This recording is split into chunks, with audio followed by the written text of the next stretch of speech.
તો વિદ્યાર્થી મિત્રો આજે આપણે મૌર્ય યુગ ચંદ્રગુપ્ત અને સમ્રાટ અશોક બરાબર ધોરણ 6 નું છે પાઠ્યપુસ્તક એનો છઠ્ઠો એકમ છઠ્ઠું ચેપ્ટર શરૂઆત કરવા જઈ રહ્યા છે। હવે જે શરૂઆત કરતા પહેલા તમને જણાવી દઈએ કે શું કે મૌર્ય યુગ છે તમારા કયા કયા પરીક્ષાની અંદર ટોપિકમાં મદદરૂપ થવાનું છે। આપણે પહેલી જ વાત કરી લઈએ તો એ છે તમારું જીપીએસસી બરાબર અથવા વર્ગ 3, 2 અને 1 આ બધામાં ઉપયોગી થાય છે મૌર્ય યુગ બરાબર। આ મૌર્ય યુગમાં કયા કયા ટોપિક કવર થાય છે એ સમજો। જે તમારો જીપીએસસી બરાબર એની વાત કરીએ તો મેન્સની અંદર તમારો એક ટોપિક આવે છે પ્રાચીન ભારત ના ઇતિહાસમાં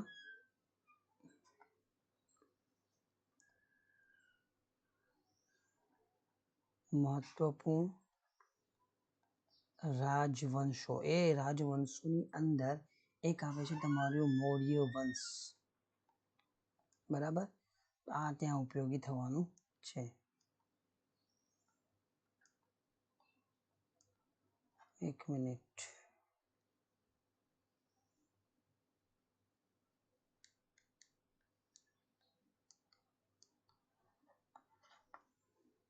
પેન બંધ થઈ ગઈ। ઓકે એક થોડુંક પેન કરી લઈએ ઠીક છે ઓકે ચલો। આ તો થઈ કે તમારું મેન્સની અંદર। હવે પ્રિલિમ્સની અંદર કયા કયા ટોપિક કવર થાય છે। પ્રિલિમ્સની અંદર આ તમારું પ્રિલિમ્સ છે। પ્રિલિમ્સની અંદર એક ટોપિક આવે છે તમારું મૌર્ય યુગ અને ગુપ્ત સામ્રાજ્ય। આ સામ્રાજ્ય છે એની અંદર કયા કયા સોફ્ટ ટોપિકો કરવાના છે તો ટોપિક નંબર 1 એ છે તમારું એનું વહીવટ તંત્ર વહીવટી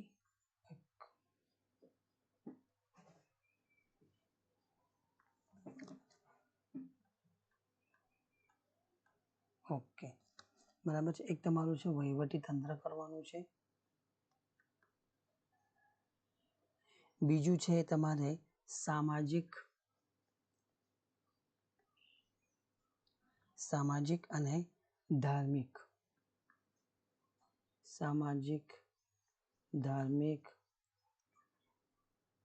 આર્થિક પરિસ્થિતિ। પછી આવે છે કલા સ્થાપત્યો સાહિત્ય આ સમયે સાહિત્ય કયું કયું લખાયું તે। પછી આવે છે વિજ્ઞાન અને ટેકનોલોજી કેવું હતું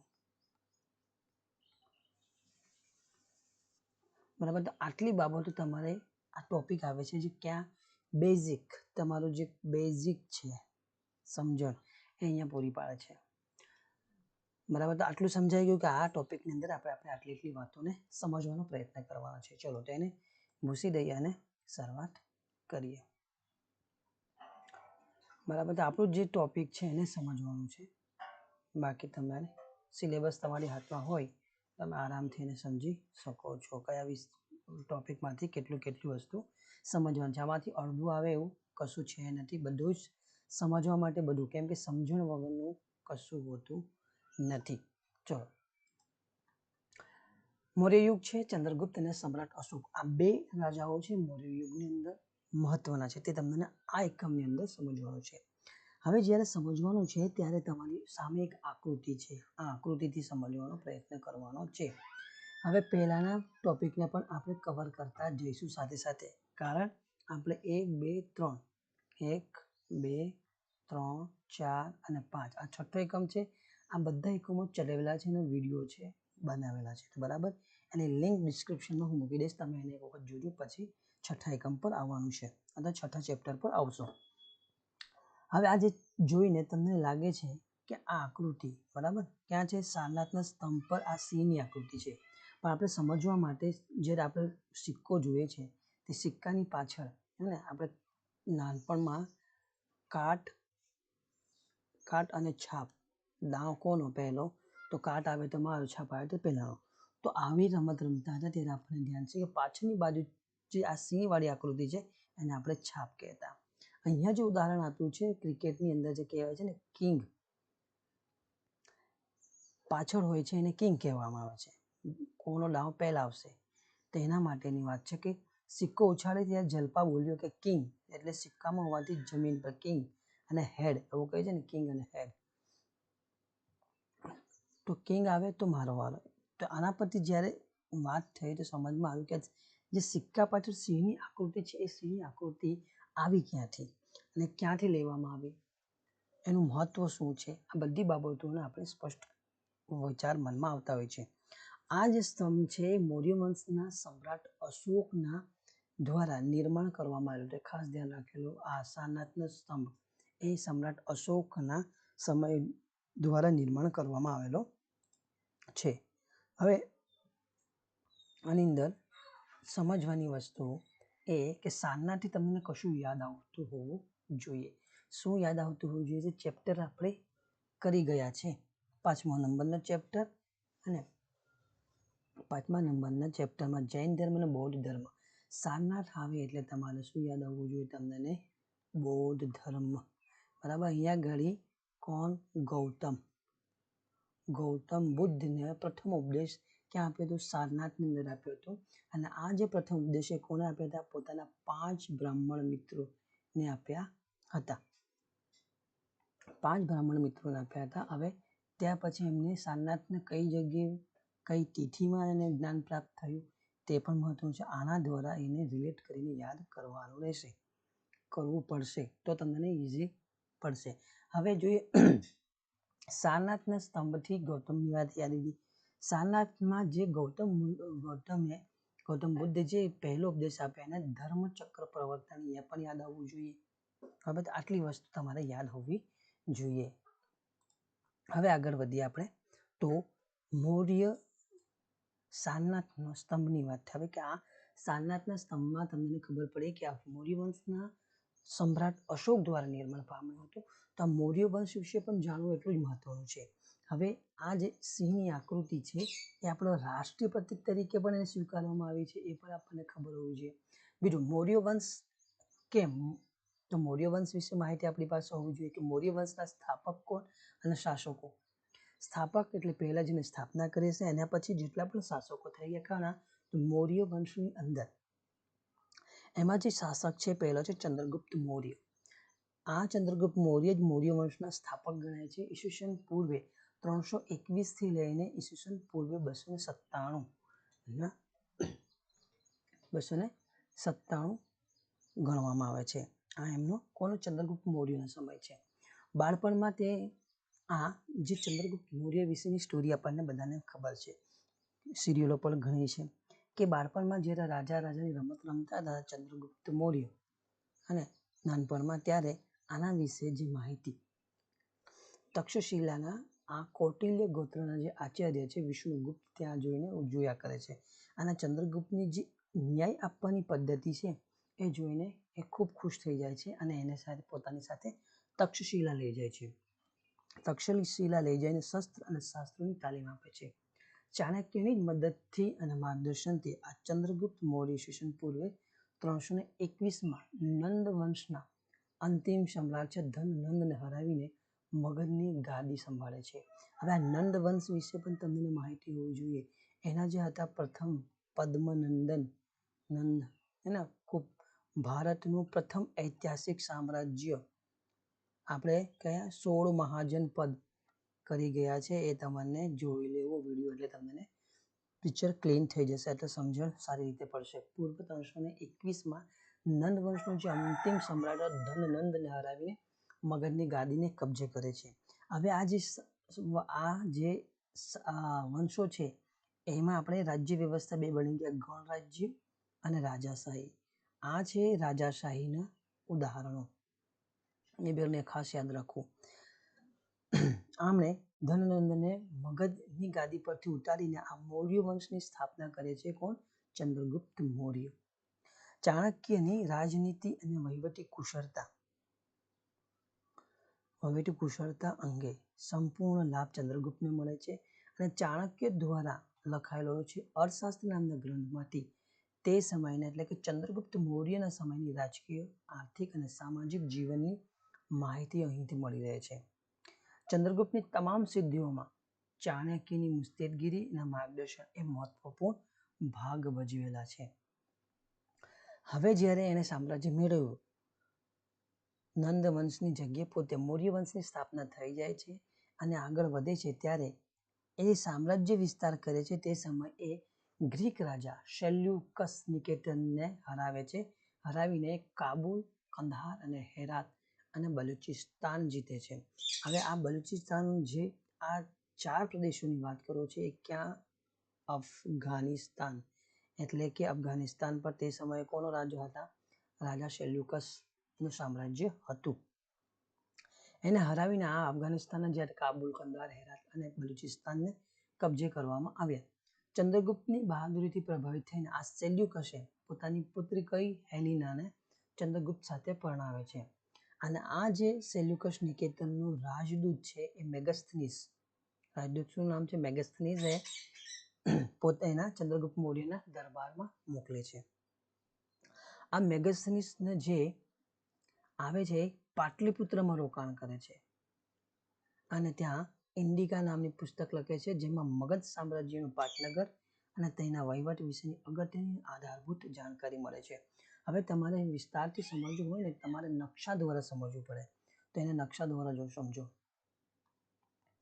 આ તમને નીચે જે અભિલેખો મળેલા સ્થળો, આ જ્યાં મૌર્ય વંશના બધા મૌર્ય યુગ મૌર્ય વંશ વિશેની તમને માહિતી આ અભિલેખો અને મહત્વપૂર્ણ નગર તે સમયે કહ્યું હતું પાટલીપુત્ર. અને આ પાટલીપુત્રમાં કોણ આવ્યું છે?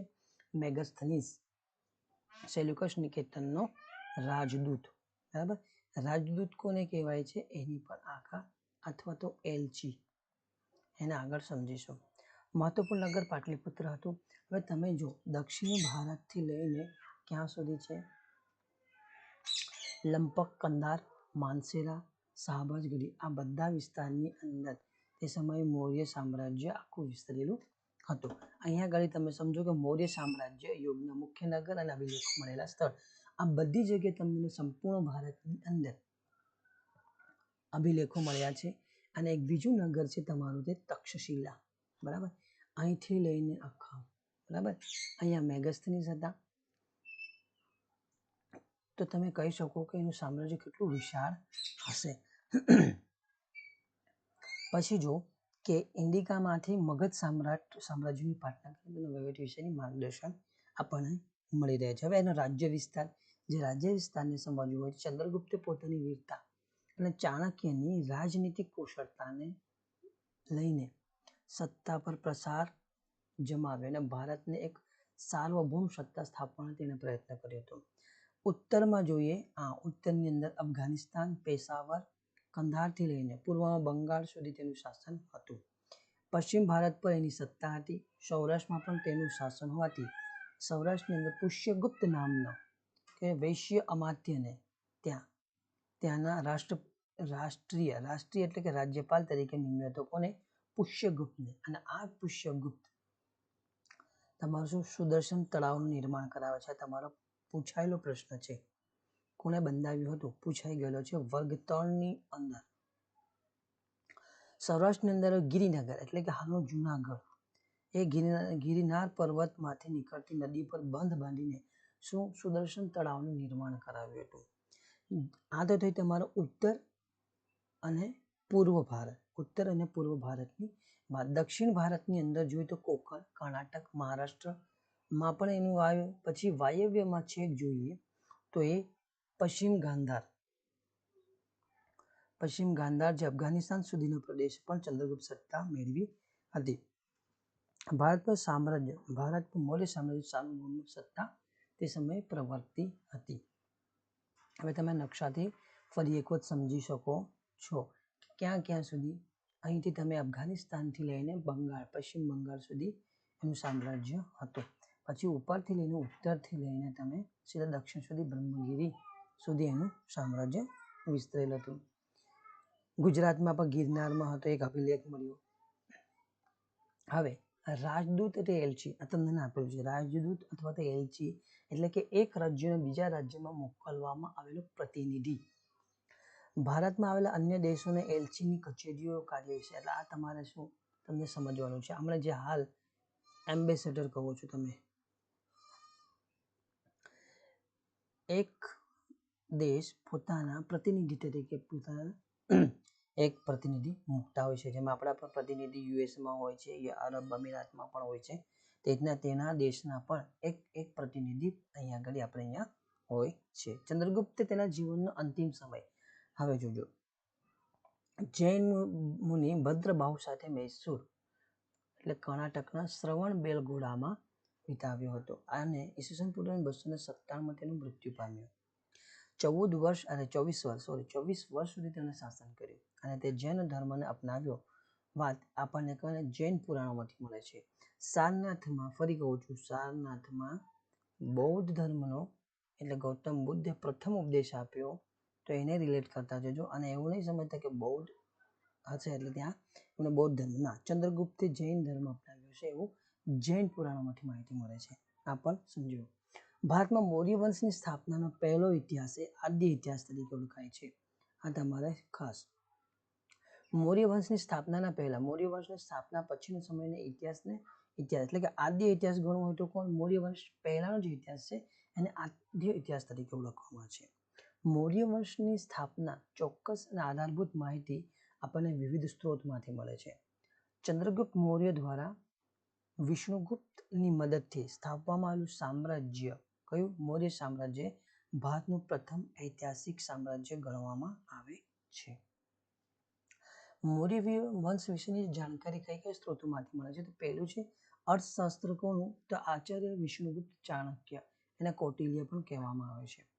ઇન્ડિકા, મેગસ્થનીસ, બરાબર, પાટલીપુત્રમાં. પછી દીપવંશ અને મહાવંશ, આ બૌદ્ધ ગ્રંથ છું જે સિલોનમાં હતા. મુદ્રા રાક્ષસ એક નાટક છે, એ લખનાર છે વિશાખા દત્ત. આના પરથી આપણને મૌર્ય વંશની માહિતી મળે છે. આ ઉપરાંત પણ કેટલાક કોતરાવેલા શિલાલેખો, સ્તંભલેખો, ગુફાલેખો, સ્તૂપ અને વિહારો વગેરેમાંથી ઐતિહાસિક માહિતી આપણને પ્રાપ્ત થાય છે. હવે જોઈએ જીટીઆર. જીટીઆર કેમ મહત્વનો છે? જીટીઆર એટલે ગ્રાન્ડ ટ્રંક રોડ. ગ્રાન્ડ ટ્રંક રોડ છે. આ એશિયા ખંડનો સૌથી જૂનો અને લાંબો રોડ ગણાય છે. આ રોડનું નિર્માણ સૌપ્રથમ ચંદ્રગુપ્તના મૌર્યના સમયમાં થયું. તામ્રલિપિ થઈને તક્ષશિલા, અને તક્ષશિલાના મેદાનથી ગાંધાર સુધીનો આ રોડ વિસ્તરેલો હતો. શેરશાહ સૂરીએ પોતાના આ શાસનકાળમાં આ રોડનું નિર્માણ કરાવ્યું હતું. અંગ્રેજ શાસનકાળ દરમિયાન ડેલહાઉસીએ કોલકાતાથી પેશાવર સુધી આ રોડનું પુનઃનિર્માણ કર્યું. અંગ્રેજ શાસનકાળની અંદર પૂછવામાં આવે, તમારે યાદ રાખવાનું છે, ગ્રાન્ડ ટ્રંક રોડ એ ડેલહાઉસીએ કોલકાતાથી પેશાવર સુધી પુનઃનિર્માણ કરાવ્યું. પણ રોડનું પુનઃનિર્માણ પહેલા એક વખત ને 3 વખત થયું, અને 2 વખત થયું. પણ પહેલો બનાવ્યો છે કોણે? એશિયા ખંડ ચંદ્રગુપ્ત મૌર્યના સમયમાં. તામ્રલિપિ તક્ષશિલા અને તક્ષશિલાથી મધ્ય એશિયા ગંગાના મેદાનથી લઈને વિસ્તરેલો હતો. પછી જ્યારે શેરશાહ સૂરી આવે છે ત્યારે એ રોડનું પુનઃનિર્માણ કરે અને અંગ્રેજી શાસનકાળમાં ડેલહાઉસી દ્વારા એનું પુનઃનિર્માણ કરવામાં આવે છે, પણ અડધા બરાબર. અને આ વર્તમાન સમયમાં આ રોડને આપણે દિલ્હી કોલકાતા સુધીના રાષ્ટ્રીય ધોરીમાર્ગ તરીકે પણ ઓળખીએ છીએ. તો જીટીઆરમાં આટલું મહત્વની વસ્તુ છે. નાનો ટોપિક છે પણ ખૂબ મહત્વનો છે. હવે આવે છે બિંદુસાર. ઈસવીસન પૂર્વે 297 થી ઈસવીસન પૂર્વે 273, એટલે કે આ ચંદ્રગુપ્તના અવસાન પછી, ચંદ્રગુપ્તના અવસાન બાદ તેનો પુત્ર આવે છે બિંદુસાર. અને બિંદુસાર મગધની ગાદી આવે તે પોતાના પિતા તરફથી જે સામ્રાજ્ય મળે છે વારસામાં, એને યથાવત જેવું છે એવું ટકાવી રાખે છે. અને એ જ આ બિંદુસારની મોટી સિદ્ધિ છે. બિંદુસારનો જે શાસનકાળમાં રાજકુમાર સુશીમનની તક્ષશિલાના અને રાજકુમાર અશોકની અવંતીના રાષ્ટ્રીય એટલે કે રાજ્યપાલ તરીકે નિમણૂક કરવામાં છે. રાજ્યપાલ કોને? તો રાજકુમાર હોય તેને નિમણૂક કરવામાં આવતી હતી. સુશીમનના સમયમાં આ તક્ષશિલામાં એક બળવો થાય છે અને આ બળવાને નિયંત્રણ કરવામાં નિષ્ફળ રહે છે. આ કાર્ય જ્યારે અશોકને સોંપવામાં આવે છે ને એ સફળ થઈ જાય છે. બિંદુસારને તેના શાસનકાળમાં નવા પ્રદેશો જીત્યા નથી, પરંતુ ગ્રીક રાજ્યો સાથે તેણે શું કર્યું? મૈત્રીભરી સંબંધ જાળવી રાખ્યા હતા. તેણે મગધની ગાદી પર લગભગ 25 વર્ષ સુધી શાસન કર્યું અને શાંતિથી કોઈ સામ્રાજ્યવાદનો વિસ્તાર કર્યા વગર. પછી એનો પુત્ર આવે છે સમ્રાટ અશોક. બિંદુસારના મૃત્યુ પછી મોટો ભાઈ છે એનો સુશીમ અને બીજો સાવકા ભાઈ સાથે સંઘર્ષમાં આ કારણે ગાદીમાં આવ્યાના 4 વર્ષ બાદ જ પાટલીપુત્રમાં અશોકનું રાજ્યાભિષેક થઈ જાય છે. અશોક પિતા તરફથી મળેલા વારસાને એટલે કે રાજ્ય વિસ્તારમાં વધારો કરે છે. શિલાલેખોમાં જે મળ્યા છે એના પ્રમાણે વાયવ્ય સરહદે જોઈએ તો કંદહાર અને પેશાવરથી ઉત્તર ભારત એટલે કે નેપાળ સુધી, દક્ષિણમાં મૈસૂર એટલે કર્ણાટક સુધી અને પશ્ચિમમાં ગુજરાત સૌરાષ્ટ્ર સુધી, પૂર્વની વાત કરીએ તો મગધ એટલે હાલનો બિહાર, કલિંગ એટલે ઓડિશા સુધી એનું સામ્રાજ્ય તેણે વિસ્તાર્યું. સમ્રાટ અશોકની અંદર હવે જે વળાંક આવે છે કલિંગનું યુદ્ધ અને અશોકનું હૃદય પરિવર્તન. આ કલિંગ મગધના પડોશમાં તે સમય હતો અને હાલનું એ કઈ રીતે ઓડિશા તરીકે ઓળખીએ છીએ. અહીંયા નંદ વંશનો રાજા હતો. નંદ રાજાઓના સમયમાં આ મગધ સામ્રાજ્યનો એક ભાગ ગણાતું. મૌર્ય શાસનની સ્થાપના સમયે આ શું સ્વતંત્ર થઈ ગયું અને કલિંગને પોતાના ફરી એટલે કે મગધ સામ્રાજ્યમાં સમાવવા માટેની મહત્વાકાંક્ષા અશોક રાખતો. આ સમયે આઠમા વર્ષે ઈસવીસન પૂર્વે 261માં કલિંગના રાજા જયંત સામે યુદ્ધ શરૂ કરે છે. પણ અશોકને યુદ્ધમાં વિજય તો મળે છે, પણ જે એની યુદ્ધભૂમિ અને નગરમાં ફરતા જે શોકનું વાતાવરણ જોયું છે, જે ખુવારી જોઈ છે, સ્ત્રી બાળકોને રડતા જોઈ છે, તેમાં શું થાય છે? એનું હૃદય પરિવર્તન થઈ જાય છે. પશ્ચાતાપની લાગણી અનુભવે છે અને યુદ્ધ એના માટે શું નિરર્થક જેવું લાગે છે. એટલે એ અંતિમ યુદ્ધમાં એવો નિર્ણય કરે છે કે કોઈ પણ પ્રકારે યુદ્ધ કોઈના હિતમાં હોતું નથી અને તે બૌદ્ધ સાધુ ઉપગુપ્તના ઉપદેશથી તેણે શસ્ત્રોનો ત્યાગ કરીને શાસ્ત્રોનું શરણ લીધું અને બૌદ્ધ ધર્મ અંગીકાર કરી અશોક રાજદ્વારી પુરુષમાંથી ધર્મ અનુરાગી બને છે. હવે જોજો, એના દાદા એ જૈન ધર્મ અપનાવે છે અને પોતાનો પૌત્ર અશોક એ શું કરે છે? બૌદ્ધ ધર્મ અપનાવે છે. એટલે ખાસ ધ્યાન રાખજો. જે શિલાલેખો મળ્યા છે એની અંદર જે સંદેશા મળ્યા છે પ્રજા માટે છે. આ શિલાલેખોનું કામ જ શું હતું? પ્રજા માટે. અશોકે જે શિલાલેખો લખાવ્યા એ અભિલેખોમાં ભાષા પ્રાકૃત અને લિપિ બ્રાહ્મી હતી અને આની અંદર પ્રજા માટે બધા સંદેશો જ હતા. બ્રહ્મલિપિની વાત કરીએ તો એ આધુનિક ભારતની મોટા ભાગની લિપિઓ બ્રાહ્મી લિપિમાંથી વિકસિત છે. આ તમને ઉદાહરણ તરીકે અક્ષર જુદી જુદી લિપિમાં જોઈ શકાય. પ્રારંભિક બ્રાહ્મી લિપિ હતી ત્યારે આ રીતના લખાતું. દેવનાગરીમાં થયો ત્યારે આ, જેને આજે પણ આપણે ઓળખીએ છીએ. બાંગ્લામાં આજે આ પ્રમાણે લખાય છે અને મલયાલમમાં આ રીતના, તમિલની અંદર આ રીતના.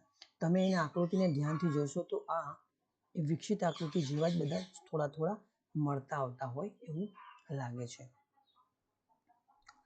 આ જે અશોકનો શિલાલેખ મળ્યો એમાં કલિંગના યુદ્ધની માહિતી પણ મળે છે, વર્ણન કરવામાં આવેલું છે. રાજા બનીને 8 વર્ષ પછી તેને કલિંગ પર વિજય મેળવ્યો, પણ તેને ખૂબ દુઃખ થયું અને હૃદય પરિવર્તનની જે વાર્તા છે એ અહીંયા આગળ રજૂ કરવામાં આવી છે. ગુજરાતના જૂનાગઢમાં ગિરનારના પર્વત તરફ જતા દામોદર કુંડ છે. દામોદર કુંડમાં અશોકનો શિલાલેખ મળે છે અને આ શિલાલેખ પ્રાકૃત ભાષામાં લખાયેલ છે. આ શિલાલેખોની અંદર જે જૂનાગઢમાં મળ્યો છે શિલાલેખની અંદર 3 રાજવીઓના લેખો છે. એક લેખ છે રાજા મહાક્ષત્રપ રુદ્રદામનો છે. બીજો લેખ છે એ રાજા ચંદ્રગુપ્તના રાષ્ટ્રીય એટલે કે રાજ્યપાલ પુષ્યગુપ્ત દ્વારા નિર્માણ કરવામાં આવેલો સુદર્શન તળાવનો છે. અને ત્રીજો જે લેખ છે એ અશોકના રાષ્ટ્રીય યવનરાજ દ્વારા સિંચાઈ માટે તેમાંથી નહેર કાઢવાની વિગત આપવામાં આવેલી છે. ધર્મ પ્રચારક તરીકે અશોકને જોવો હોય તો એ ધર્મ એટલે કે બૌદ્ધ તીર્થધામોની યાત્રા કરી. કોણે? અશોકે. યાત્રા દરમિયાન તેણે બૌદ્ધ ધર્મનો પ્રચાર કર્યો. અશોકે ગૌતમ બુદ્ધના ઉપદેશોથી પ્રેરણા મળી પોતાના પ્રજાને કયો? ધર્મનો માર્ગ અપનાવવા માટે સામ્રાજ્યમાં ઠેર ઠેર શિલાલેખ અને સ્તંભ લેખો કોતરાવ્યા હતા. તે સમયની સમસ્યાનો ઉકેલ લાવવા માટે અશોકે રાજ્યમાં ધર્મ ખાતાની રચના કરી અને આ ખાતાની અંદર ઉપરી તરીકે નિમાયેલા જે ધમ્મ હતો એ મહાપાત્ર નામના અધિકારીએ પ્રજામાં બૌદ્ધ ધર્મનો પ્રચાર કરીને તેમનું નૈતિક ધોરણ ઊંચું લાવવાનું એક કામ હતું. એટલે કે તેણે સ્પેશિયલ એક ધર્મ ખાતું બનાવ્યું હતું અને એના માટે સ્પેશિયલ માણસ પણ રોકેલો હતો. અશોકે રાજ્યમાં શિકાર કરવા પર પ્રતિબંધ મૂકેલો, પશુ હિંસા પર બંધ મૂકેલો, ગૌતમ બુદ્ધના પ્રેમ, દયા, કરુણા, અહિંસા, સદાચાર, અનુકંપા જેવા સિદ્ધાંતોનો પ્રચાર પ્રસાર કરવા પર ભાર મૂક્યો. ઉપદેશની સાથે સાથે લોક ઉપયોગી વાતો પણ તેને શિલાલેખોમાં કોતરાવેલી છે. જે પ્રજાને સંદેશ આપ્યા હતા શિલાલેખોમાં મુખ્યત્વે કયા કયા સંદેશો હતા આ ખૂબ મહત્વના છે. પહેલું, એક તો માતા પિતા આજ્ઞાનું પાલન કરવું, વડીલોનો આદર કરવો, પશુઓનો વધ ન કરવો, બને તેટલા ઓછા ખર્ચા કરવા, ગુરુની સેવા કરવી, સ્ત્રીઓ અને નોકર પ્રત્યે માયાળું વર્તન રાખવું, બ્રાહ્મણ અને શ્રમણોને દાન આપવું, અન્ય ધર્મના મુખ્ય સિદ્ધાંતો સમજવા પ્રયત્ન કરી અને તેનો આદર કરવો. આ 8 જેટલા પ્રજા સંજોગ દોષ એ ક્યાં શિલાલેખોની અંદર મળી આવેલા છે. અશોકે ઈસવીસન પૂર્વે 251માં પાટલીપુત્રની જે મોગલપુત્ત તિષ્ય ના અધ્યક્ષ પદે ત્રીજી બૌદ્ધ ધર્મ પરિષદ બોલાવી હતી. હવે એની અંદર પૂછાયેલું હોય તો બૌદ્ધ ધર્મની કેટલી 3 સભા થઈ, તેની પહેલી બીજી એ પણ આપણને ખબર હોવી જોઈએ. આ ત્રીજી બૌદ્ધ પરિષદ બોલાવવામાં આવી તેનો મુખ્ય હેતુ બૌદ્ધ ધર્મમાં ઉભા થયેલા મતાંતર દૂર કરીને ધાર્મિક એકતા સ્થાપવાનો હતો. અશોકે ભારતમાં જોઈએ તો કાશ્મીર, ગાંધાર, ચોલ, પાંડ્ય એ કેરળ રાજ્યમાં પ્રચાર પ્રસાર કર્યો.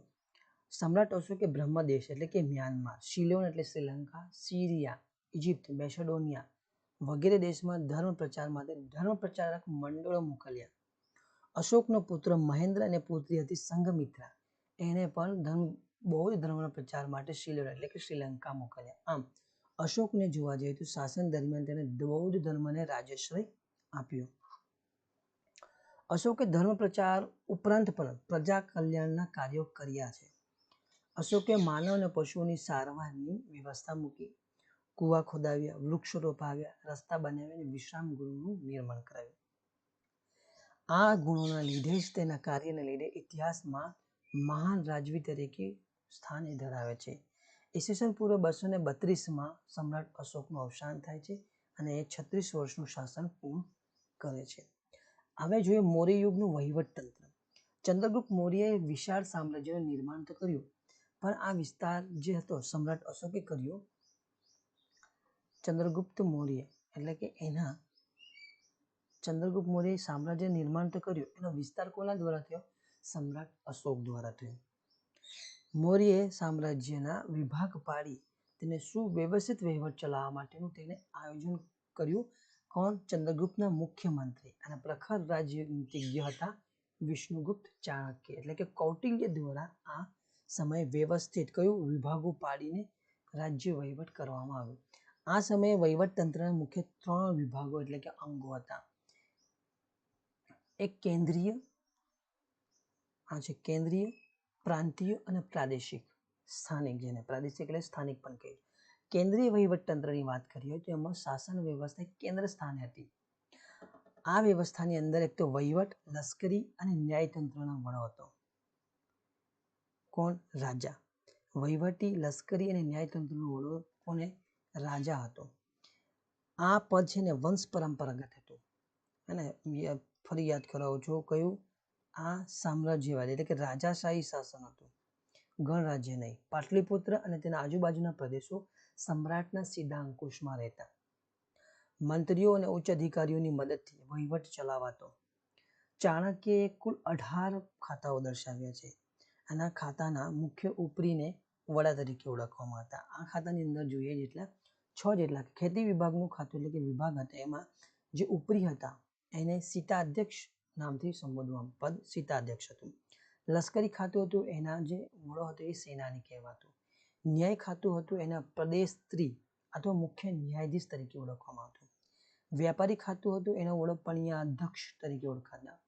દફતર ભંડાર એટલે અક્ષપટલ એટલે કે રેકોર્ડ ખાતું કહેવાય છે, જેના જે ઉપરી હતા એને મહાઅક્ષપટલ કહેવાતા.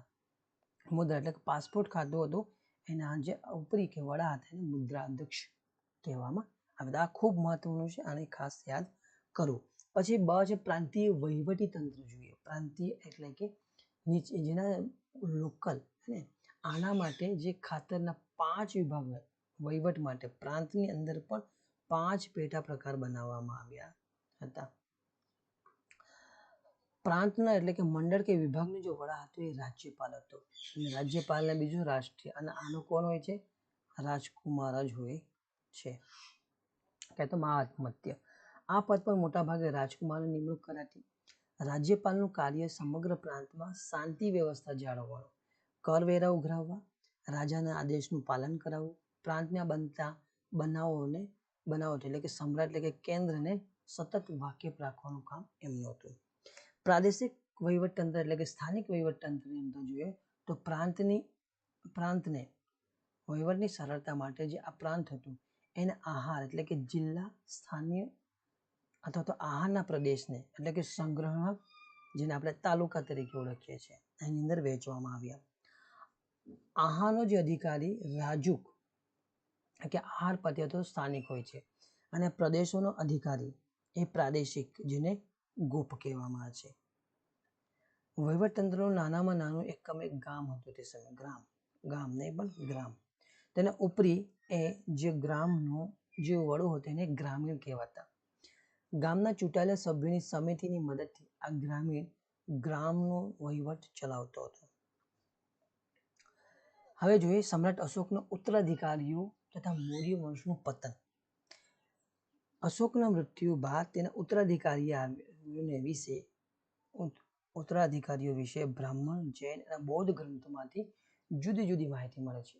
પુરાણમાં જે માહિતી મળે છે એ મુજબ મૌર્ય વંશમાં થઈ ગયેલા કુલ 9 થી 10 રાજાઓ કુલ મળી 137 વર્ષનું શાસન કરે છે. મૌર્ય વંશનો જે અંતિમ રાજા હતો બૃહદ્રથ, એ નિર્બળ શાસક હતો અને તેના સેનાપતિ હતો પુષ્યમિત્ર શુંગે. આ લશ્કરી એટલે કે કૂ કરીને એને શું કર્યું? હટાવીને પોતે એનો હત્યા કરી પોતે શાસન કરવાનું શરૂ કરે છે. આ ઈસવીસન પૂર્વે 185માં પુષ્યમિત્ર શુંગે મગધની ગાદી પર શુંગ વંશની સ્થાપના કરે છે અને અહીંયા મૌર્ય વંશનું અંત થઈ જાય છે.